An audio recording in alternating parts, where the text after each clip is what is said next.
Indian public higher secondary school Bhairav Chauraha, Titliya, Kushinagar. Online class कक्षा 9, विषय हिंदी में आप सभी का स्वागत है।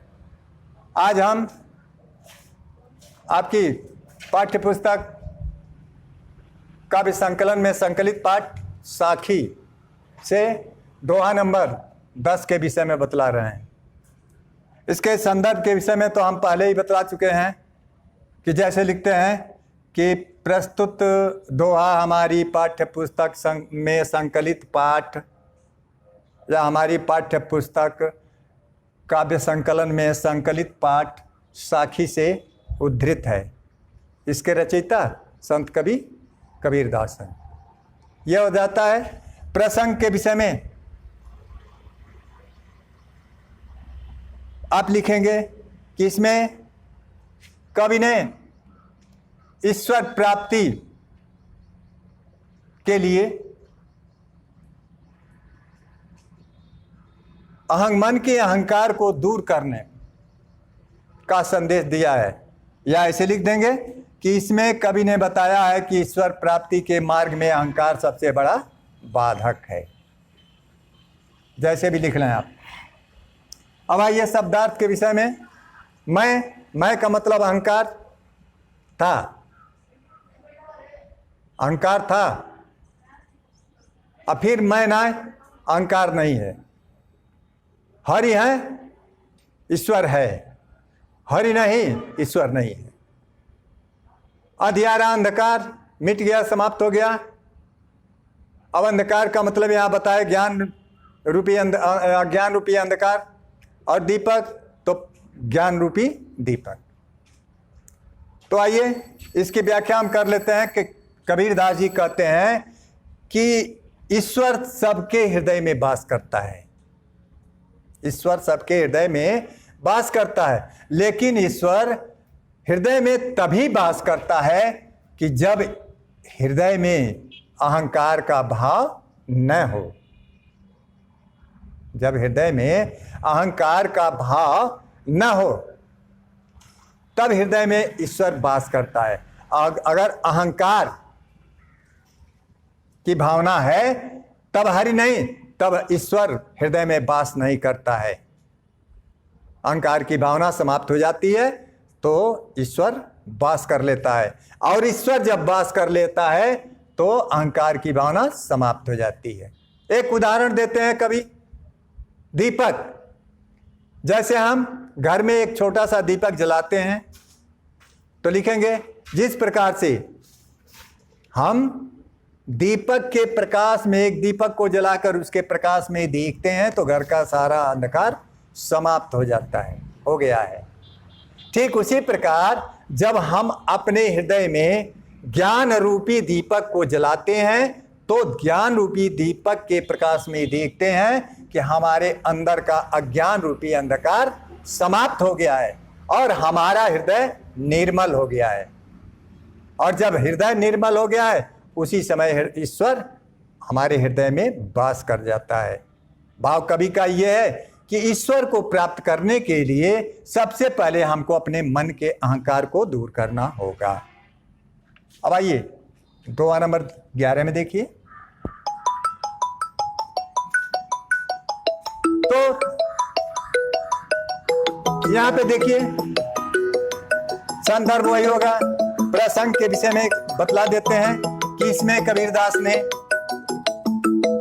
इस सांसारिक सुख पर, सांसारिक वस्तुओं पर घमंड न करने के लिए कहा है कि मतलब सांसारिक वस्तुओं को प्राप्त कर मनुष्य को घमंड नहीं करना चाहिए। अब आइए इसकी व्याख्या करते हैं। सबसे पहले शब्दार्थ में देख लीजिए। गर्भियो माने घमंड करना।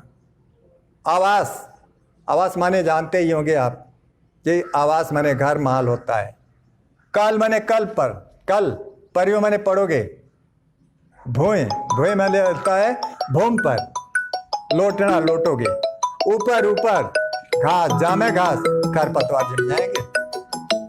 तो यहाँ पे व्याख्या में आइए कि कबीरदास जी कहते हैं कि ऐ मनुष्यों, इस संसार में आकर, सांसारिक सुख को पाकर, ऊंचे ऊंचे महलों को देखकर क्यों घमंड करते हो?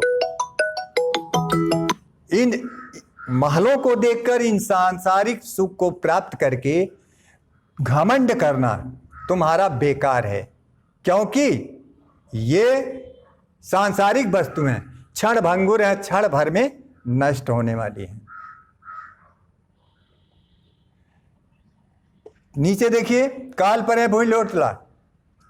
कभी का कहना है कि कल आने वाले दिनों में, क्षण भर के बाद, थोड़े समय के बाद, जब तुम इस संसार को छोड़कर जाओगे तो यह तुम्हारा शरीर जमीन पर गिर जाएगी, जमीन में पर लौट जाएगी, और जमीन पर पड़ने के बाद तुम्हारे इसी सुंदर शरीर पर ऊपर जामे घास, इसी सुंदर शरीर के ऊपर घास फूस खरपतवार जम जाते हैं। अर्थात कवि का भाव यह है कि हमको सांसारिक सुख को प्राप्त करके कभी भी इस सांसारिक सुख पर जो नश्वर है उस पर घमंड नहीं करना चाहिए। अब आइए तो नंबर 12 पर देखिए, तो यहां पर संदर्भ तो वही रहेगा। प्रसंग में कभी इस संसार की असारता पर के विषय में वर्णन किया है। कबीरदास ने इस संसार की असारता पर वर्णन किया है। तो यहां पे देखिए, शब्दार्थ ले लीजिए। यह संसार ऐसा, ये सब तो देख ही रहे हैं। सेम्बल एक पेड़ पौधा होता है जिसको आप देहाती भाषा में कहते हैं सेमर। फूल का मतलब जानते हैं, सेमर का फूल। दिन 10 के व्यवहार, दिन 10 का मतलब थोड़े समय का, क्षण मात्र का व्यवहार है, दिखावा है। ठीक, झूठे रंग न भूल। इस झूठे रंग पर, झूठे आकर्षण पर नहीं भूलना चाहिए। तो आइए इसकी व्याख्या कर लेते हैं कि कबीरदास जी कहते हैं कि यह संसार सेमर के फूल के जैसा है। यह संसार कैसा है? यह संसार सेमर के फूल के जैसा है। सेमर का फूल बहुत आकर्षण वाला होता है, बहुत ही सुंदर दिखाई देता है, लेकिन उस फूल में सुगंध नहीं होती है, वह निर्गंध होता है। ठीक उस फूल की तरह से यह संसार भी आकर्षक दिखाई देता है, लेकिन इस संसार से इस जीवात्मा को मिलने के लिए कुछ भी नहीं है, कुछ नहीं मिलता है। यह संसार नश्वर है। फिर कहते हैं कि दिन 10 के व्यवहार को झूठे रंग न भूल। जैसे सेमर के फूल का आकर्षण, सुंदरता देखकर पक्षियां आकर सेमर के फूल पर बसेरा बना देती हैं, अच्छे फल पाने की उम्मीद में। लेकिन जब फल आता है तो पक्षियां जब चोंच मारती हैं तो उस फल से उनको रुई अर्थात कोई बेकार की चीज ही प्राप्त होती है, उनको खाने पीने की कोई चीज प्राप्त नहीं, उनकी स्वार्थ सिद्धि नहीं होती है।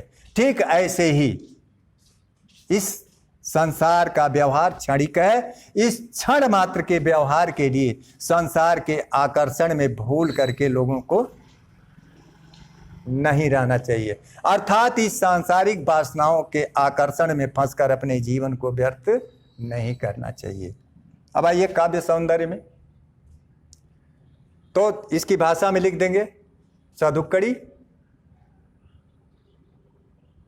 भाषा लिख देंगे, और इसका ये रस शांत लिख देंगे, रस शांत। इसके गुण में देखेंगे तो प्रसाद गुण है, और इसका शब्द शक्ति देखेंगे तो लक्षणा है। शब्द शक्ति देखेंगे तो क्या है? लक्षणा है। और इसका छंद देखेंगे तो दोहा छंद है। एक बार फिर देख लीजिए, इसकी भाषा पंचमेल सदुकड़ी है, इसका रस शांत है, गुण प्रसाद है, शब्द शक्ति लक्षणा है, और इसका छंद जो है दोहा छंद है। इस प्रकार आज मैंने इन 3 दोहाओं का मतलब व्याख्या किया। अगले दिन के लिए धन्यवाद।